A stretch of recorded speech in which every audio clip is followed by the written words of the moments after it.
Ang paghihirap ni Jessie Mendiola inamin dahil sa anak na si Peanut. Isiniwalat at inamin ng actress na si Jessie Mendiola na nahihirapan siya ngayon dahil sa kanyang anak na si Baby Peanut. Inamin ng aktres sa kanyang Instagram stories na nahihirapan siya ngayon dahil may mga nagbabago na sa kanyang anak na si Baby Peanut.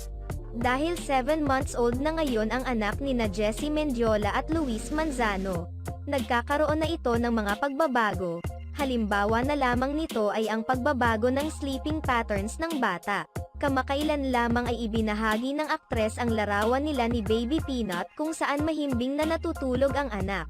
Pag-amin ni Jessie, "It's kind of tough when the baby is going through regression. Or worth it kapag nakatulog na at humihilik pa. Right, moms?" Dagdag pang pagbabahagi ng aktres, "Paiyak na ko kanina. Mahilig na siya manipa. Guys, nakailang knee kick siya sa CS